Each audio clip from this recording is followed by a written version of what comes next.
Hey everybody, how you doing? Well, that's good. You're listening to PHLY Flyers. That's right, PHLY. My name is Bill Matz. I'm your director of fun and games for the evening.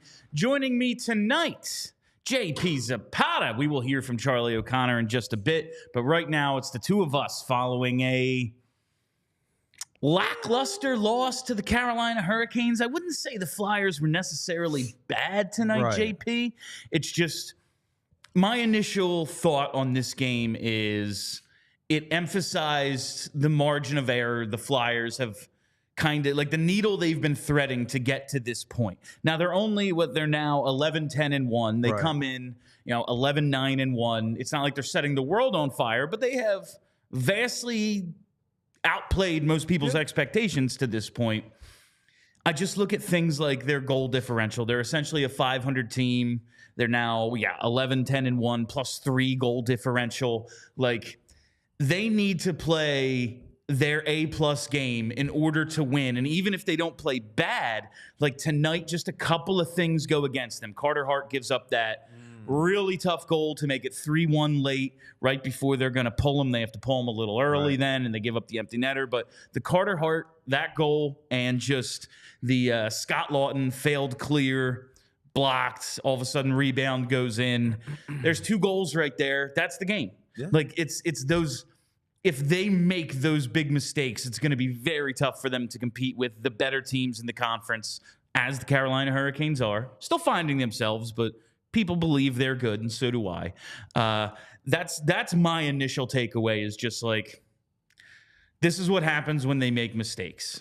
I'm right along the lines where you're at. Like, obviously, to me, like we talked about before, like the Flyers obviously are an improved team, but this stretch was important for me because you're going up against a lot of metropolitan teams.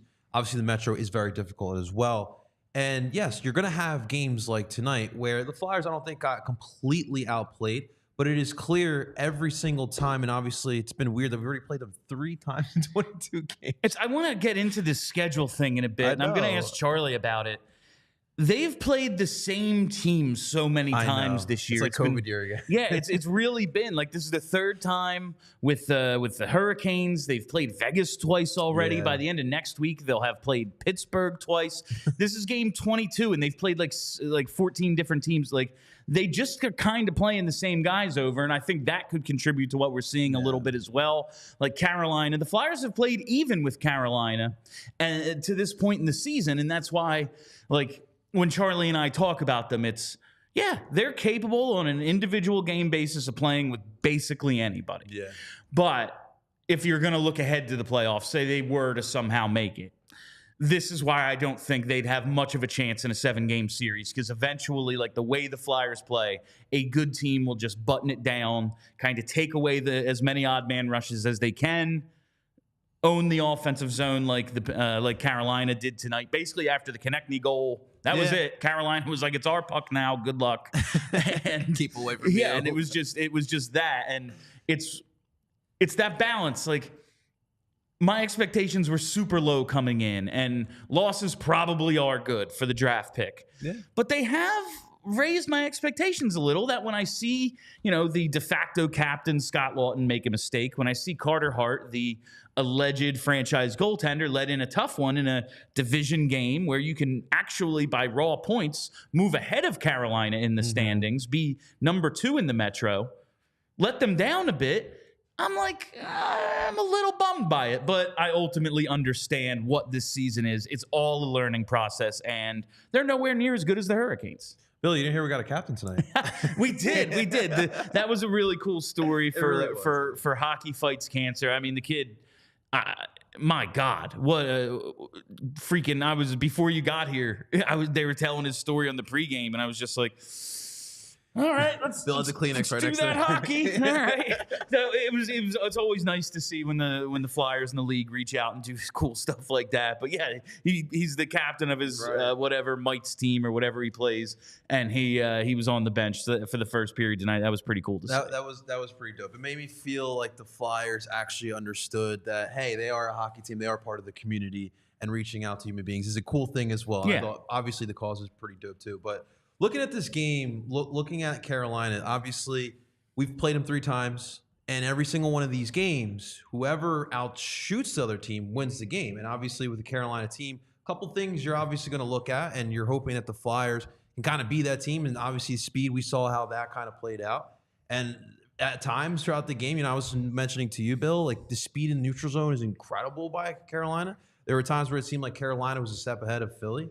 And of course, just defense as well. They obviously did a solid job of trying to keep it clean here. But I think that there's a lot here that Philly can learn from it. And you're not going to be able to get those wins like we saw, was it 12 days ago against Carolina, down in Carolina? You're not going to always get those type of performances. But again, these are all learning experiences. And we have another meeting against them in March down in Carolina. So it might be a different story at that point.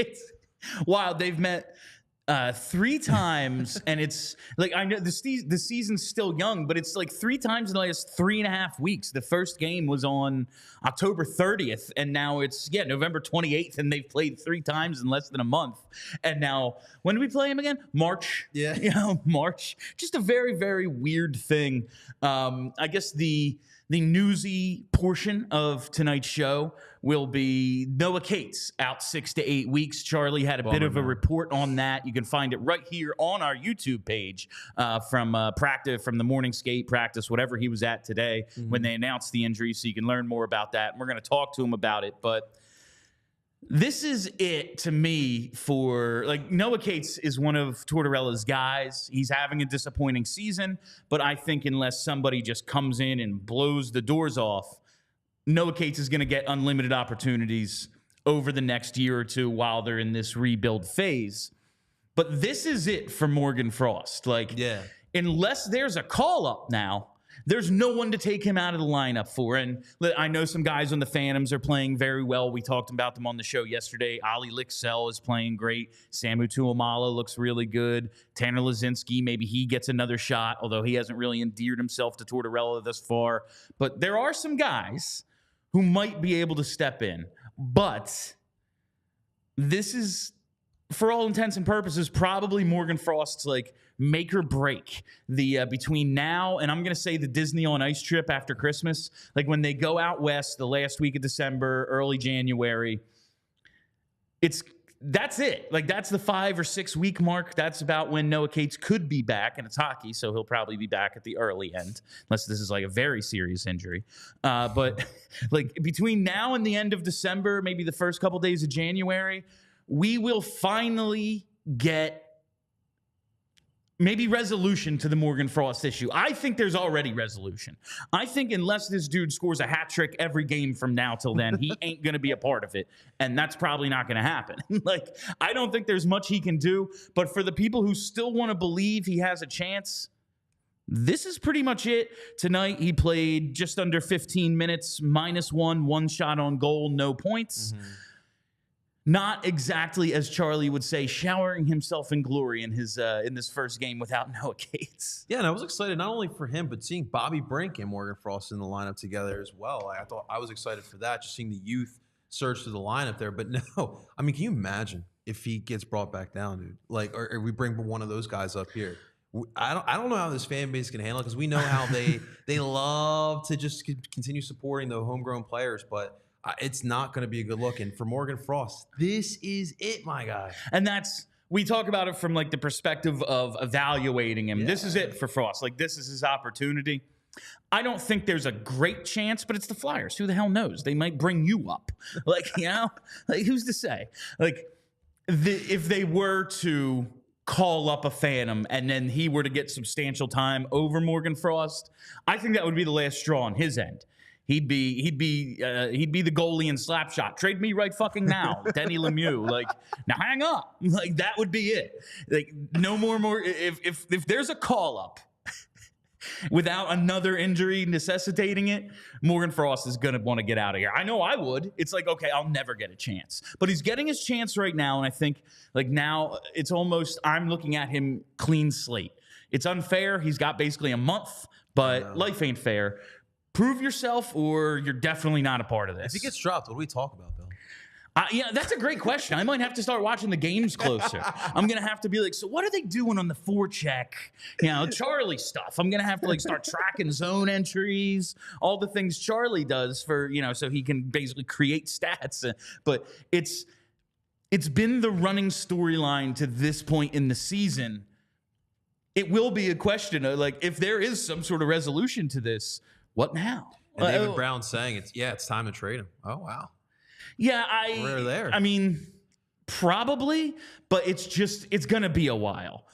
This time of year, you can make some hockey trades where you're looking at Chicago. They're kind of just short on guys. They traded for, I can never say it. I can say Bavillier, but then when I want to say it, I'm like, no, that's not right. But they just brought someone in because they lost Taylor Hall for the season. Now Corey Perry's out. So like as some other teams experience weird situations, like whatever the hell is going on in Chicago, I guess there's more opportunity for like, we'll give you our guy who's disgruntled for your guy who's disgruntled or something like that. But there probably aren't going to be any trades until the deadline. Like deadline spur action. And I very much doubt. Yeah, it's probably time to trade Morgan Frost and just see if we can get someone else in here who might win over the coach. I don't think the studio's collapsing, but the heat just kicked on. And it's incredibly loud. Can anyone in the chat actually hear what's you look at that. Great production on the fly by Bree. Turning I guess that's why the thermostat's right there. That works. All right, sorry for anyone that startled. That was the Morgan Frost song. I almost pissed myself. All right, so Morgan Frost. Yeah, I get it. The longer we keep him, the less value we show he has. He has no value. Like right now, this is a rebuilding team. He's under 25 years old, and the coach doesn't like him. No team's like, here's a first-round pick. Like, that's not going to happen. No, I know. Like, I'm even thinking, like, all right. So, like, all right, like Washington, for example, like, they obviously need some youth, but what are they going to give us here? So I'm like, what do we exactly do with Morgan Frost? You're just going to have to wait and see here what happens while Noah Cates is out. And you're just hoping that he does kind of takes this advantage of the situation. Yeah, that's all we can hope for at this point is maybe he can show something that wins some guys over that by some guys, John Tortorella. Like maybe he can show something we didn't think he had. But I ran this by Charlie just in terms of like even if Morgan Frost is pretty good, like say he's pretty good, he can score 50, 60 points. I think John Tortorella believes that doesn't matter because in the playoffs, like your third line can win you a series. I always think like, all right, yeah, by the time you get to an Eastern Conference final or something, your top line against their top line, you're in the Final Four. Both are probably pretty good. For sure. Like your top D pair, their top D pair, it's going to cancel each other out. It's when you start to get to the depth of the lineup that really wins for you. And that's like, yeah, you know, when Colorado has Naz Kadri as their 2C and everyone slots in behind him there, they have a lot of depth. You look at what Tampa Bay's been able to do. They're just an all-star team, top to bottom. Like, you look at the teams that have won, and it's like, yeah, Vegas, tons of depth. The type of player Morgan Frost is might be capable of putting up some regular season points. But you have to be a badass to be a third-line player in the playoffs and score, and he's not that. As the kids say, you need that dog in you. Yeah, and he's a perimeter player, a pass-first kind of guy. He a little bit allergic to contact. He just might not be a guy who can produce for you in the playoffs. And if he's not that, and the goal is building a champion, he's just never going to get a chance here. And that's just unfortunate, man. That just kind of sounds like mentals to me, man. And I don't know how much you can fix with that, even as a coach. Yeah, and that's why I think we've seen the treatment of Morgan Frost that we have to this point is he doesn't think he's the type of player who can get it done for him in the long term. And if that's the case, there's nothing that's going to change his mind. And so this Noah Cates injury, it's at least buying him some time and some opportunity. Ultimately, I don't think it's going to matter. We're going to get Charlie's input on that when he joins us But first, I got to tell you about one of my favorite partners of ours. It's Hero Bread. Oh, yeah. Listen, I think this time of year, we could all use a little help making some better decisions. Cheers. There's football every Sunday, tons of hockey games, holiday parties, everything going on around this time of year.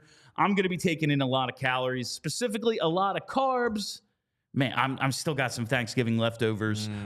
It's basically 100% carbohydrates. Like that is what's left. Like a little bit of meat and basically just all different forms of carbs. I'm told that's not the best choice for maintaining a healthy lifestyle, and that's where Hero Bread comes in. Hero makes sliced breads, buns, and tortillas that are available on hero.co as well as Amazon, and all their products have hit the spot for me because this bread is soft, fluffy, and delicious. And right now, Hero Bread is offering the PHLY fam 10% off their first order. Just go to hero.co and use our code PHLY to save on Hero Bread today. That's hero.co to save 10% today with code PHLY. Another Achilles heel for this Flyers team reared its head today. The power play, I believe it finished up, 0 for 2. And that's not all that surprising. They go 0 for 2 on the power play basically every night. What I found interesting about this one, Canes goalie Peter Kochetkov made 2 saves on those 2 Flyers power plays. On those same Flyers power plays, Carter Hart made 2 saves as well. They went even. They broke even in shots on goal.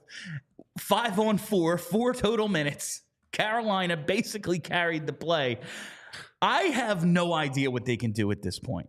It's beyond the coach needs to do this and maybe have different guys in different positions. I think they tried Ryan Poehling on the power play just to have a guy who can forecheck. We just had a comment. Someone asked, why do we have Hathaway in the power play units? I'm thinking what else can we do? Yeah, that's what it was. Hathaway was on the power play. Excuse me. What else do we do though? And that is the epitome of throwing shit at the wall. Let's see if something will work. And I almost understand the thinking. All right, what do we need to do? We need to get the puck down low, and we need to forecheck, win some battles, and then try to get the puck in front. Well, Garnet Hathaway, not exactly the most gifted offensive player, but he is gritty that way. He can do those things. I remember it was when Wayne Simmons got hurt at the end of one season, Ryan White came in. And famously, I loved Ryan White because the man just always looked like he was dying for a cigarette. And that's the kind of player he was. And it was just you know what? We don't have a Wayne Simmons replacement. We don't have that. Doesn't exist. Let's just get a guy who can beat someone up on the corner and hopefully tip in a few pucks. That's what I'm seeing with the idea with Garnet Hathaway. And do they have enough guys in the lineup that you'd like to see them go with some of their more skilled players and see if they can figure something out that might work long term? Yeah. Nothing's working, though. This is a horrible power play. Yeah. I think it's just going to be as simple as this, Bill. They just need more talent. And obviously, you can't get that right now. So, you're literally just throwing stuff in the wall, hopefully something does work. Obviously, against Vegas, that was really the one game where it seemed like it did work when you had 2 goals off the power play in that game. But other than that, what else can you possibly do? We're trying different players. I mean, what else do we run the assassination of Puerto Rico out there on the ice? They need to maybe come up with some sort of trick play. I don't even know what it would be. What is what is the Philly special version of a hockey play? They need to push shots. Yeah, maybe that's it. Maybe they need to get the puck back to Sanheim and then everybody just rush the goalie as if they're going to attack him, and maybe they'll get a shot through and the goalie will just be like, what the fuck is happening? I really there's no explanation for how bad they are. I think the only thing crazier than how bad the Flyers power play is that there are 3 teams worse than that. And one of them has Alex Ovechkin, which absolutely insane. That is wild. This is a hard, especially considering there's teams in the 30s and near high 30s. I think the league leaders 37.5. The Flyers are probably back down to single digits after going 0 for 2 tonight. And there's 4 teams in that category that are just absolutely dreadful. Flying V. Yeah, the flying V. Like it's not even a joke at this point. What are they going to get worse? They never score on the power play. All they could do is continue to never score on the power play. At least we'll be entertained at that point. It would be something. Like, for that kid out there on the bench, I'm like, oh yeah, kids love the Mighty Ducks. Like that came out 30 years before he was born. He has no idea about the Mighty Ducks. But like, it's. In the grand scheme of things, like when they have Michkov, when they have Gauthier, when Tyson Forster develops into the player he's going to become, when you have a good center and a good setup man, when Bobby Brink develops more, you'll probably have a better power play. But, like, it's so bad. It is. It absolutely is. It's cool seeing Tyson Forster seems to have more confidence after that goal against the Islanders. It does. I've been liking it's. I just wish this guy could find the back of the net because he is playing well. Like, and it's so hard to be like, well, he has one goal. How well can you? And we need more out of him. Right. He, as well as you can play, if you never score, you can't be at the top of the lineup.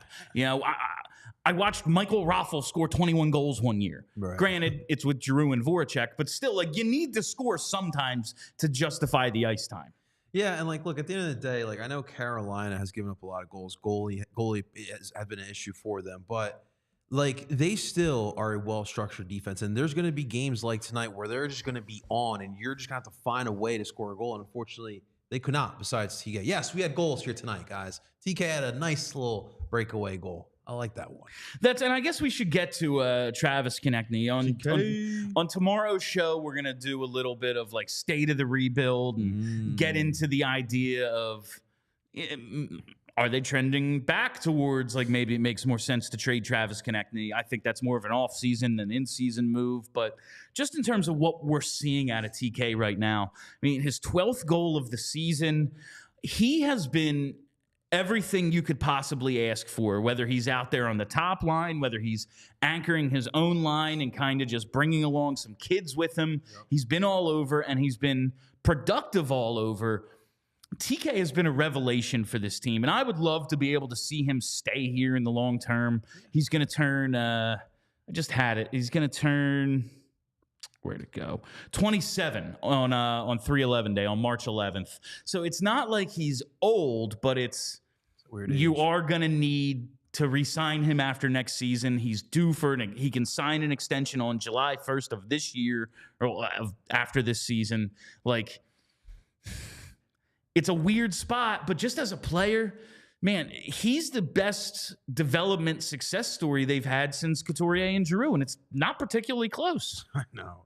Isn't that crazy? Out of all these years, it's been TK, really. But no, I mean, again, he just got himself now in the top 15th again with as far as goals go in the leaders board. But that goal was absolutely spectacular here, getting himself positioned perfectly. I think Tippett was either Tippett or Forster. I think it was Tippett got him the assist there, and he just he knew he was going to put the puck. Yep. Yeah, he knew he was going to put the puck. Nice outlet pass, and he got it right there. And so. It is interesting what you do with TK. I mean, he's in that weird age, like you mentioned. Like, I think Carter Hart is kind of in that same boat as well. Like, right in that prime, what do you do with them? Because they're really talented players.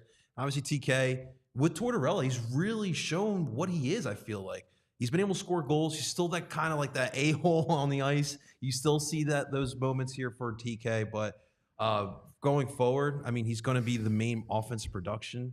And, Owen Tippett's not that far off from him as well. But another great performance here for TK. I'm looking at the box score right now, and I'm seeing another game of 4 shots on goal for Cam Atkinson. That's 4 in a row, with at least 4 shots. And I got to tell you, he's been absolutely, like, I do not remember seeing any of these. Like, he started out so hot, and just a guy that we all came into the season like, well, if they're going to trade anyone, he makes the most sense. And I still think he has plenty of value. Middle six guy who can kill penalties for you. He can score. But if the idea is for this team to actually try to compete and make the playoffs, he has to score a little more than he has. It's now, 1, 2, 3, 4, 5, 6, 7 straight games without a goal for Cam. That probably means he'll score in the next game because, as we keep saying, goal scorers are streaky. But I just, he must be doing something to be putting up all these shots on goal, but I can't tell you what it is. Was he hot and cold in his first year when he was here? Yeah. He had the Spurs, like, where, you know, he had a run of games where he was scoring goals and he would just go ice cold. So I think, again, that's just kind of who Cam Atkinson is. But you're right. I mean, like, it would be nice for him to see some production because, yeah, we'll kind of figure out what we need to do with Cam Atkinson, whether it be a deadline piece or whether we are going to keep on with him and maybe move him on down the line. But I know a lot of people are looking at Cam Atkinson as a top option to kind of deal away. Because obviously a lot of people do want to keep that tank notion going, but it's just weird because, like, I see Cam, he is in plays, and you look at the box score, like, he's putting up shots, but then you're like, wait, he did put up 3 shots? I don't even remember that. No, and just I think a lot of times after a game like this, I try to, like, we're always looking through the Flyers lens, and it's just looking at, like, oh, how, you know, 1 goal, and Carolina came in with the save percentage, the goalie problems they've been having. That's starting to even out for them a little bit. It's why they don't believe in spending a ton of money on goalies, because you're going to get, like, probably baseline average out of pretty much everyone on most nights. Right. And so they're like, yeah, we'll just go with Kochetkov. And he's been good the last couple of times the Flyers have played him. I think maybe, like, that's just kind of swinging back for Carolina. And that was how, yeah, they've won the shot battle against Carolina to beat them in the earlier this season. But Carolina's thing is they have the puck. They're going to get a ton of shots. They're not going to give up a ton. That's right. So you kind of just have to take advantage of maybe a goalie's weaknesses a little if you're going to stay in a game with him and then eventually beat them. It was a lot easier to do when they were struggling in the net. It's starting to come back around for them now. And if that's going to be the case, all right, that's their weakness. It's no longer the weakness. It's going to be tough for the Flyers. So I do want to, like, give it to Carolina. They are an excellent team. And we are now joined by Philadelphia's #1 beat reporter himself, Charlie O'Connor. Mr. O'Connor, how are you this evening? Hey, guys. I'm coming from a unsurprisingly very short John Tortorella press conference. Not quite as short as you would expect. We got to about 4 minutes. So it wasn't I'm giving one-word answers to everything. But understandably, he didn't have a lot to say after that one. Basically, he just said team was flat. They haven't been flat that often this year, but they were flat tonight. 4 minutes. That's a marathon. I told you I wanted to listen to this one, too. Anyway, Charlie, I want to get the newsy stuff out of the way first. You had a bit of an update on Noah Cates from the morning skate today, but word is he's out 6 to 8 weeks. Now, that's a bummer for, we wanted to see more out of Morgan Frost. We were hoping he was going to get a bit of an opportunity to show us the guy he was last year and a little bit more offense maybe. It's going to go the other way. He's going to be out at least a month. But one man's misfortune is another one's opportunity. Morgan Frost. This is it for him, right? Like, I mean, it's probably already been decided, but if he was going to have an opportunity, it's like between now and the Disney on Ice trip in my mind. That's like 5-ish, 6 weeks from now. This is it. What did you see from Morgan Frost tonight, and what do you think his opportunity is going to be going forward? Yeah, I guess before I get into Morgan Frost, I do want to provide another update. John Tortorella, surprisingly enough, did give us the injury for Noah Cates in the postgame press conference. It is a broken foot. He said that Noah Cates suffered the broken foot early in the second period of Saturday's game, played through it the rest of the game. So it was very clearly one of those things where the foot was bothering him. When it was all compressed in with the skate, he could play. And then when he took the skate off, the foot blew up and they realized it was broken. So Noah Cates is going to be out for a while. It's a pretty serious injury. Going on to Morgan Frost, interesting you asked me about him because that is going to be the focus of my game story after this one. It's just essentially like what happens now that Cates is out. Obviously, this gives Morgan Frost, but it also gives some other guys. Like Bobby Brink was in a rotation. He wasn't playing every night. Now, presumably, he's going to be in at least for now. However, what I'll say is I don't think Morgan Frost played that well tonight. I thought it was an underwhelming game. I thought, the game he played on Saturday, I thought he was fine. I thought he made some plays. I thought it was not going to be enough to impress Tortorella, because Tortorella has very, very high standards he set for Morgan Frost in order to stay in the lineup. But I thought he was fine. I thought he had a decent game. Tonight, I thought Morgan Frost had a below average game. I thought he had some turnovers. He really wasn't noticeable. He wasn't creating much. I didn't think he played that well. And I asked John Tortorella after the game tonight, because I wanted to kind of get him on the record about this, because it's an interesting point, this idea of, okay, now you only have 12 healthy forwards with Noah Cates out for quite a while. Is this rotation dead? Do these guys still have to prove themselves? Is this an opportunity for them to prove themselves? And basically what Tortorella said was, look, it is absolutely an opportunity for these guys. He didn't have anybody by name, but you can guess who he's talking about, the guys who were in the rotation, or even somebody like Scott Lawton, who hasn't been playing well over the last couple of weeks. Like, those are the guys that are kind of on, they're going to have an opportunity. But Tortorella made it clear in the post-game presser. It was an interesting answer. He basically said, look, we need more from some guys. This is an opportunity. But if they don't start showing us more with this opportunity, we're not going to hesitate to dip into the AHL team to give other guys a chance and start this rotation back up again. So while I do agree with you that this is an opportunity for Morgan Frost, to me, this is the perfect chance to give him 4, 6, even 8 weeks of just, uninterrupted opportunity to show that he deserves to be a part of this, or show that he's just not good enough. That would be my ideal. But don't put it past Tortorella if after a week of Morgan Frost unimpressing him, they go and call up Uli Lexell or Tanner Lazinski and then bench Morgan Frost anyway. That was my next question was, do you think it's going to be at all possible we see Lexell, Tuamala, or Lazinski? So I'll divert from that and say, if that were to happen, one of those dudes even jumps maybe Morgan Frost, do you think that would be the impetus for Frost to finally be like, please trade me? Yeah, probably. And again, the whole thing with the please trade me stuff is that I don't think it's necessarily that the Flyers are rejecting any trade involving Morgan Frost out of hand. I believe they, at the very least, from what I understand, at least gauged the market on Frost during the summer while they were negotiating his contract that he eventually signed before the start of camp. So it's not like they are anti-trading Morgan Frost. It's that the offers they got weren't that great. So it's like, all right, well, if you're not going to give us a ton for him, we'd rather see if we can make it work with him here. I do agree, though, that, one of the reasons why there hasn't been a lot of urgency on the Flyers' part to trade Morgan Frost, it's because Morgan Frost hasn't wanted to be traded. He wants to make this work. He wants to make it work in Philadelphia. I do agree that, he's already clearly behind Noah Cates in terms of the organizational depth chart hierarchy, because Noah Cates isn't getting scratched and Morgan Frost is. So clearly they like Cates more than Frost. Now he's getting the chance to kind of artificially surpass Noah Cates on the depth chart for a bit. Yeah, if then he gets jumped by Lexell, or if he gets jumped by Lazinski or something like that, in addition to Noah Cates, when he gets back, is just going to jump right back above Frost when he's healthy, clearly.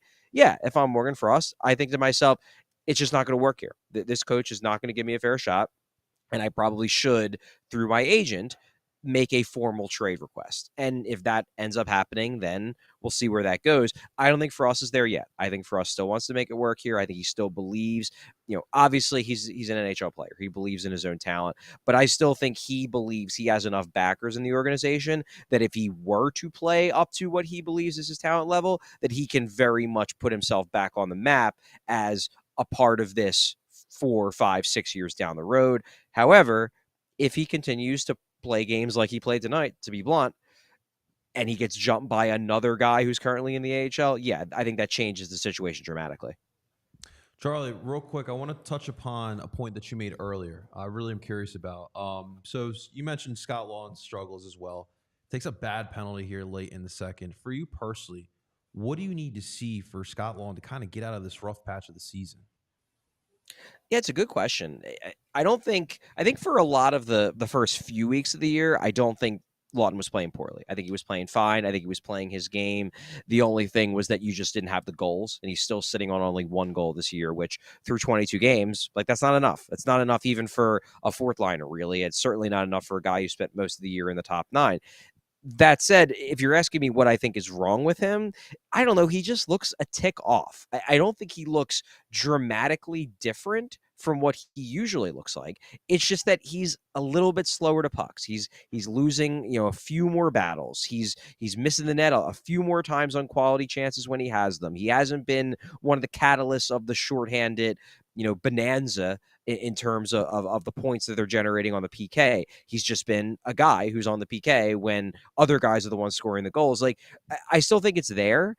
I don't think he's banged up. I don't think it's that. I think he's just going through a bit of a cold stretch. And, we asked Tortorella, actually, I didn't get to ask this question, but he was asked this morning about Lawton.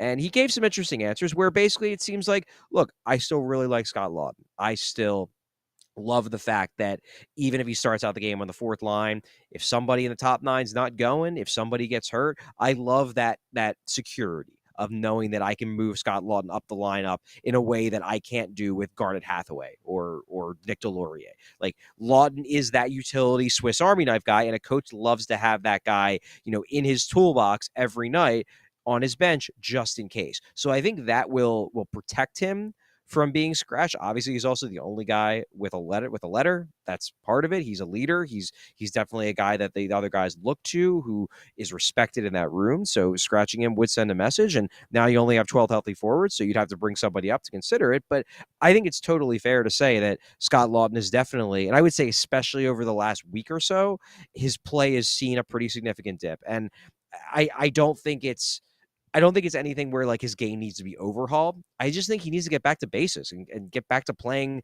like the player that he is, like the player that he's shown he is for the past, 2, 3, 4 seasons. I'm glad you mentioned Garnet Hathaway. Maybe not a guy you want to move up in the lineup at 5-on-5 like Lawton is, but he did get an opportunity tonight on the power play. The power play tonight, 0 for 2. No shock there. It's the Flyers power play. They don't score. What struck me, though, Peter Kochetkov made 2 saves on 2 Flyers power plays. Carter Hart made 2 saves on 2 Flyers power plays. Yikes. Not great.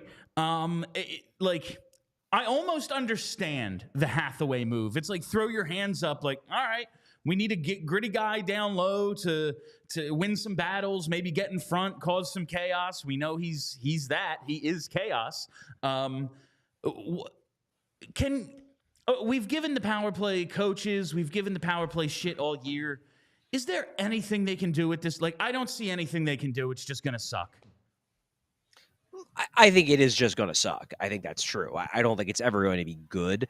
I do think they will probably go through some stretches where they score some goals. They've had a couple stretches even so far this year where they've had games where they've scored 2 power play goals in a game, where they've looked like, hey, maybe they're starting to figure this out. And then they invariably regress and go back to looking like they did tonight, which was a total dumpster fire. Now, going back to the Hathaway thing, like, to me, it's one of those experiments where, do I think it's going to work? No, I don't, because there's a reason why Garnet Hathaway is a career fourth liner, a good fourth liner, but a career fourth liner, because he doesn't have a ton of skill. So I don't think it's going to work. But you know what? Nothing else has. So why the hell not give it a go? Like, throw shit at the wall. Hopefully something sticks. And Ryan White scored some goals on the power play years ago as a net front dude. So maybe Garnet Hathaway can do that too. It's not like what they were doing before was working either. You just made the exact analogy I did. I said, throw some shit at the wall, and I actually brought up Ryan White earlier. So perfect. We're in lockstep there, Charlie. Just in terms of, I brought up the Flyers. Like, this game I thought was a great example of the needle that they've thread so far this year to have the surprising start that they did. Like, if they don't bring their A-plus game, and you said the coach was like, listen, they were flat tonight. They're usually not, but tonight they were. Carolina's good. This is what happens. But I just like watching this game and seeing what the real turning points were. It's like, yeah, Carter Hart, the bad goal he gave up late, that sucked. And the Lawton turnover in front on the blocked clear. Like, that's the game right there. Like, this team, if they've done a great job of avoiding major mistakes for a lot of this season. But if they just make a couple, they have no chance against the upper echelon teams, right? I would agree with that. And I think also, like, I don't disagree with John Tortorella that the Flyers were flat tonight. It didn't seem like they had their peak energy, but I also think part of them looking as flat as they did might just come back to the fact that they played against a team in Carolina who, number one, is really good, but number two, like, they are really good in large part because of how hard they work. Like, they are a hardworking, forecheck, pressure you to death team. And one thing that I've wondered, and we've talked about this on the show a couple times, is right now, and by right now I meant like the first 20 games of the season, the Flyers are winning a lot of games against teams that on paper were better than them because it just seemed like the Flyers were honestly outworking them.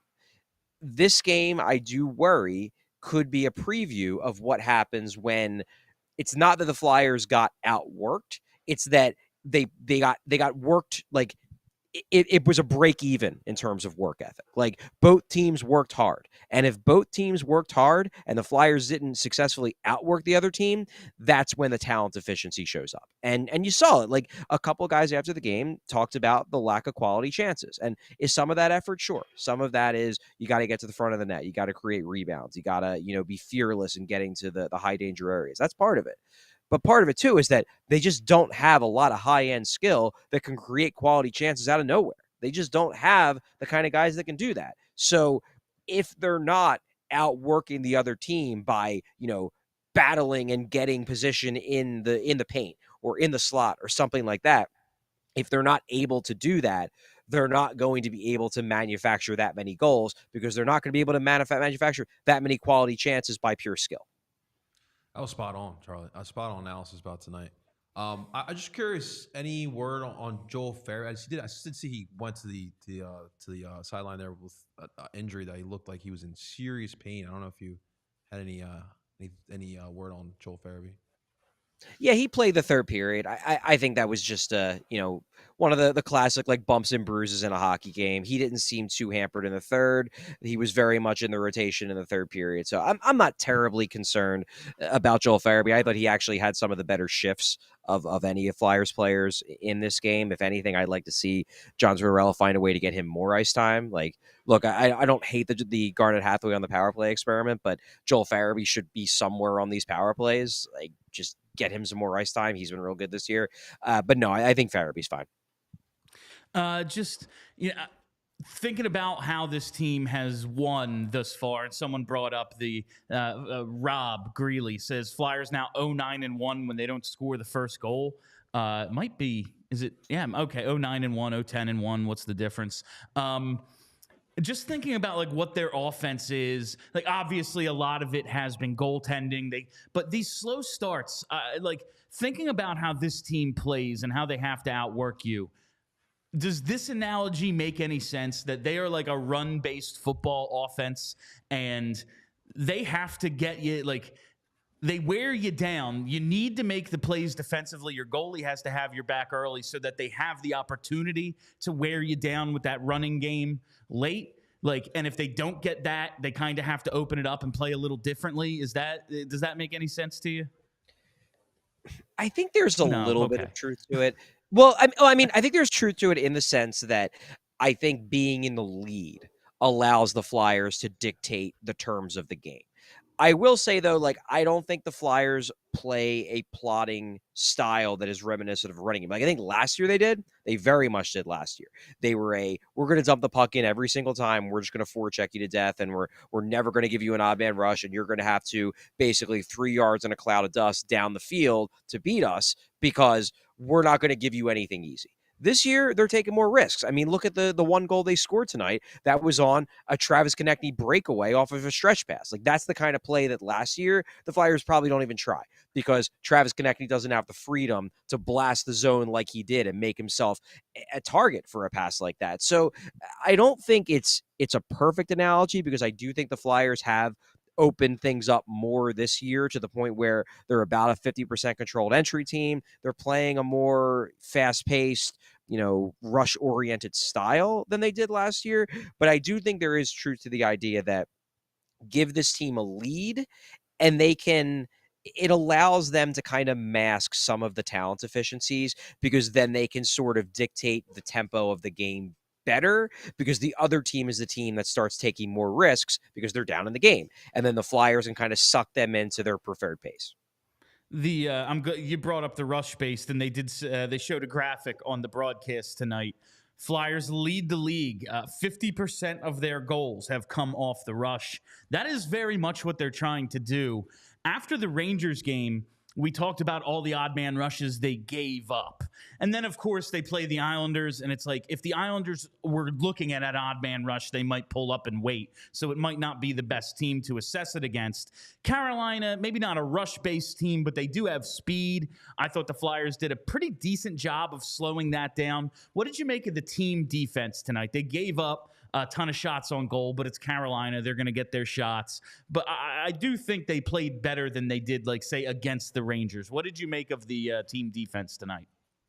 Oh, I 100% agree that they played better defensively. You know, maybe it wasn't as good of a defensive game as it was against the Islanders, but again, the Islanders aren't that great of an offensive team, so that makes sense. But no, I mean, you look at the goals that were scored. The first goal was that's a defensive breakdown. Like, that is a defensive breakdown. Fair, that's your defensive breakdown.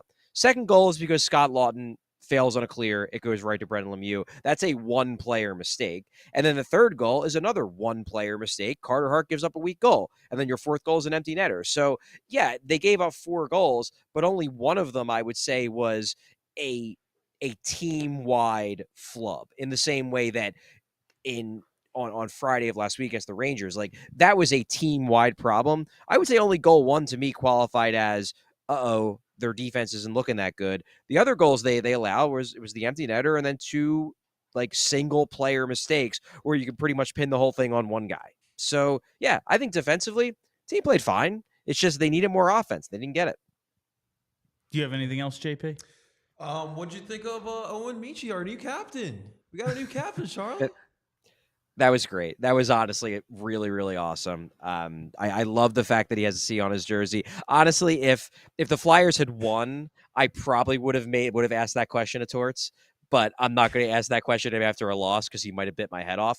Maybe I'll ask him tomorrow at practice. I don't even know. No, that was really awesome.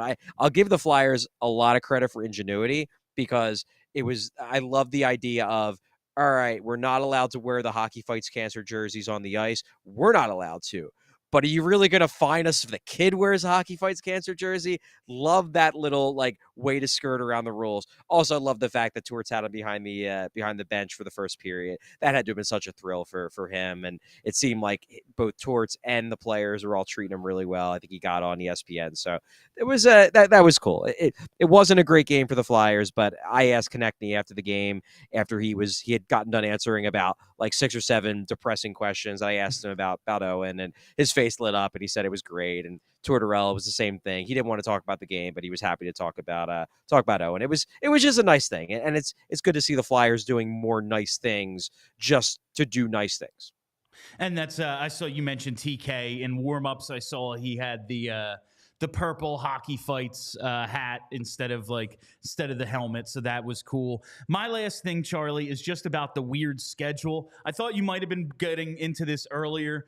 And it's just I think familiarity, I can't say that word. I think I might have nailed it there, but I'm not sure. Might be catching up to the Flyers a bit. This is their 3rd meeting with Carolina. It's game 22. They've played them 3 times in less than a month, which is wild. They've played 14 different teams in 22 games. By this time next week, they'll have another one because they have the home and home with the Penguins. I have a whole thing I want to get into about this from a 2008 thing with the Hurricanes. We can do that tomorrow because you want to go home, I'm sure. But is this weird? Is this schedule, the fact that they've played so many teams 2 or 3 times to this point, odd? Or am I just maybe I'm looking too close at it? It's like this every year. I find this strange. It's a little weird, but by the same token, there was a time when teams played their division rivals a lot more than they do now. Yeah. And in those situations, this would be completely normal because they'd be playing them a lot more than 3-4 times like they do now. So is it weird? Yeah, I mean, it's a little quirk of a schedule, to be sure. Is the fact that, for example, the fact that they've already played Vegas twice, that's weird. That they play them twice all season, and they've already played them twice through 22 games. That's odd. Divisional games, like, yeah, you're probably going to end up with a one team you play a lot of games against early, then you're going to have other teams where you play a lot of games against them late. So I don't think it's terribly strange, but look, it's hard making an NHL schedule. I'm gonna cut those people a break that do that work. Oh, yeah, I would. I'm sure it's like some like computer program that just like, but I would love to see like the room. In my mind, it's like this puzzle with like all these availabilities. And it's like a scene out of the West Wing where they're trying to plot like the seating chart for the White House, like dinner or something. Like, and it's just like, well, this guy can't sit with this guy. I've always wanted to like, that's how I picture it in my mind. But 11 of their first 17, to Charlie's point about Vegas, have been against the West. That's crazy.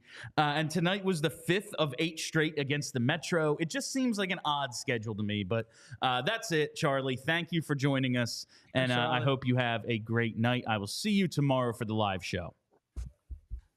Bye, guys. All right, and I'll be seeing Charlie tomorrow for the live show. That's always a lot of fun. PHLY will be right back here tomorrow. But maybe you're like, watching Charlie, Bill, JP, that's fun. Watching the Flyers, more fun. Well, you know how you can do it. You can do it with Game Time, baby. Buying tickets to your favorite event shouldn't be stressful. Game Time is the fast and easy way to buy tickets for all the sports, music, comedy, and theater near you. With killer deals on last-minute tickets and their best price guarantee, you can stop stressing over the tickets and start getting hyped for the fun you'll have. Game Time is the place for last-minute ticket deals. Forget planning months in advance. Game Time has deals on tickets right up to the day of the event. Get exclusive flash deals on tickets for football, basketball, baseball, concerts, comedy, theater, and more. The Game Time guarantee means you'll always get the best price. If you find tickets in the same section and row for less, Game Time will credit you 110% of the difference. So snag the tickets without the stress with Game Time. Download the Game Time app, create an account, and use code PHLY for $20 off your first purchase. Terms apply. Again, create an account and redeem code PHLY for $20 off. Download Game Time today. Last minute tickets, lowest price guaranteed. Yeah, it's getting to the point with the Flyers now where like I'm just not sure how to evaluate them. Like when they're winning, it's like, okay, I guess I have to evaluate them like a playoff team. And to their credit, like this is they're 6-3 in their last 9. It's not like they're on an extended losing streak. But I feel like they're starting to come back to reality a little bit. Like, yeah, did they beat the Islanders the other night? Did they seriously outplay the Islanders? Absolutely. Also, it was 0-0 through 65 minutes. Like, so I guess I just have to take that step back and remember this is why they're rebuilding. Right. And I think it was just so exciting to start the season because the idea to me was, oh man, this is only going to take like 2 years instead of 4 or 5. And now I'm starting to think, yeah, this is year 1 of a rebuild. Like, even though they might be better than we think this year, at least to start the season, in the grand scheme of things, that might not matter because like they might be just as bad or worse 2 or 3 years from now. And then like have an actual buildup of dudes who could help turn this thing around. Like once I think they get it rolling, it won't take that long. They just might have fewer pieces to this than I thought. Like Igor Zamula, Morgan Frost, those type of guys. They're just kind of the first wave. And if they're not going to be a part of it, it's going to take a little longer than we were hoping to start the season. Yeah, we're still in evaluation mode, but like I think we have a good sample size right now. Yeah. We're at the quarter mark here for our Flyer season. And I think that they are somewhere in between that 5-game winning streak and that team that lost to the San Jose Sharks. I do think that they're somewhere between there. So I think that this is a team that will win that playoff line. I think they will compete.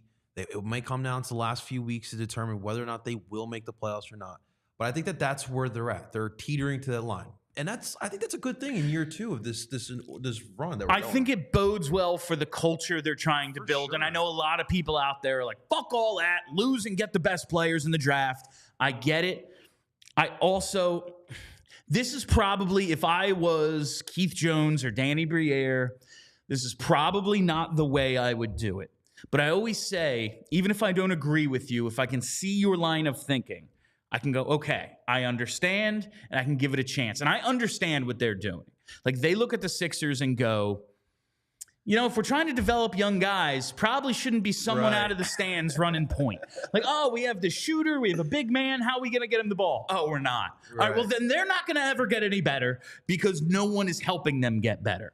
And I think they're in this, especially right now, where it's like we have some young guys, but some of them aren't going to make it. We still have dudes under contract. So we're going to try to put this thing together that helps everyone get better. And then we can evaluate who is going to be a part of it.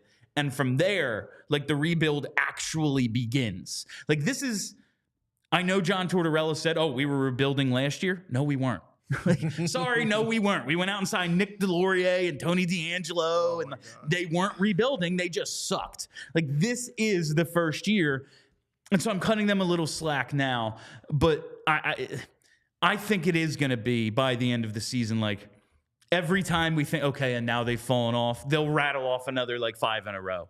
And it will eventually, they finished 3 points out of the playoffs. Like, and that'll be a bummer because they won't have a top 10 pick probably, but it might be better in the long run. Does that make sense? Let me throw a hypothetical, and the listeners can chime in on this one too. Like, what if we do make the playoffs and you're seeing some solid contributions from a Morgan Frost, a Forrester, Tippett, Cam York? Like, will the fan base still have those same sentiments as to why didn't we tank the whole season?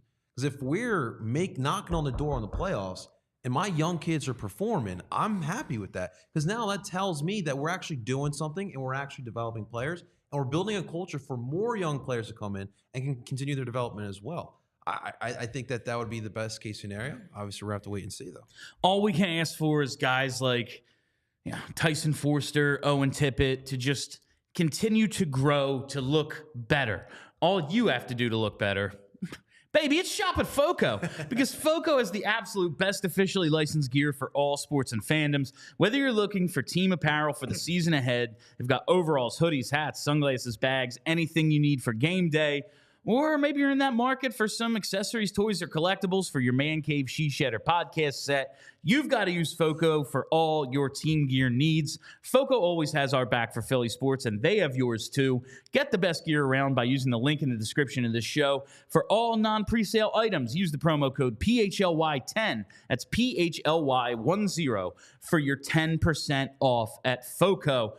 JP, another, I think, productive post-game conversation we've had here. Enjoyed the show. Enjoyed hanging with you. You got anything else tonight?